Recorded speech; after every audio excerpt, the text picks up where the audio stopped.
জি বাংলা সারেগামাপায় একজন শিল্পী গান গাইছেন আর তার নামের ঠিক নিচেই লেখা আমার শহরের নাম ধর্মনগর ত্রিপুরা, অর্থাৎ আমার শহর থেকে জি বাংলা পাতে রিপ্রেজেন্ট করেছেন এমন একজন, তার নাম বিশ্বপ্রিয়। আমরা তো সবাই জানি, তাকে চিনি, সারা ভারতবর্ষ এখন এক নামে চিনে বিশ্বপ্রিয়কে।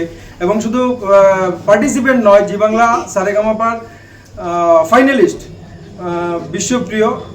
ওর জি বাংলার টার্মস অ্যান্ড কন্ডিশন যা ছিল তার ফাইনাল শেষ করে নিজের শহরে এসে পৌঁছেছে এবং আমরা লার্নার্স পরিবার খুবই আনন্দিত যে আমরা আজকে বিশ্বপ্রিয়কে পেয়েছি। আমি ফোন করে বলেছিলাম যে তোমাকে আসতে হবে, এবং আমরা যে আগামী 15 তারিখ বন্দে মাতরমের উপর একটি নাটক করতে যাচ্ছি অর্ধেন্দু ভট্টাচার্য স্মৃতিভবন প্রাঙ্গণে 15ই জুলাই, আমাদের কলাকুশলীরা রিহার্সেল দিচ্ছে, তাদেরকে উৎসাহ দেওয়ার জন্য আমি অনুরোধ করেছিলাম বিশ্বপ্রিয়কে। এক বাক্যে সে বলেছে দাদা আমি আসবো, এবং আজকে আমাদের রিহার্সেল রুম নাট্য সৃষ্টিতে সে এসছে। আমরা লার্নার্সের তরফ থেকে অনেক অনেক ধন্যবাদ জানাই তাকে, এবং আমরা গর্বিত যে ধর্মনগর থেকে ও এত বড় একটা জায়গায় নিজেকে প্রতিষ্ঠিত করতে পেরেছে। ওর বিশ্বপ্রিয়র আরও অনেক উন্নতি হোক, আরও অনেক বড় মঞ্চে তাকে আমরা দেখতে চাই।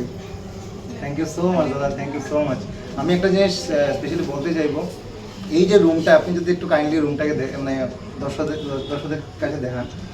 এই রুমটাতে আমি প্রবাবলি 2020 বা 21-এ একবার এসেছিলাম, ছোট একটা প্রোগ্রাম ছিল আমাদের এখানের মধ্যে, তো আমি সেই প্রোগ্রামে পার্টিসিপেট করি।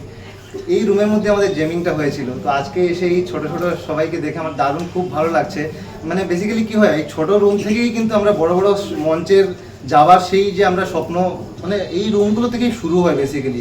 এই রুমের মধ্যে যা যা রিহার্সেল, যা জেমিং হয়, সেইগুলোই পরবর্তীকালে গিয়ে আমাদের খুব হেল্প করে। তো আমার খুব ভালো লাগছে বেসিক্যালি এখানে এসে। Thank you so much. আগামী প্রজন্মকে কি বলবেন এই ব্যাপারে? একটা কথা বলবো, মানে মেহনত করে যাও, হার্ডওয়ার্কের মানে কোনো ইয়ে নেই। হার্ডওয়ার্ক করলে সবসময় মানে সাকসেস আসবেই সবসময়। আমি নিজেই লাইভ একটা এক্সাম্পল। আমি মিউজিকের সাথে মানে অনেক দিন থেকেই মিউজিক থেকে অনেকটাই দূরে ছিলাম।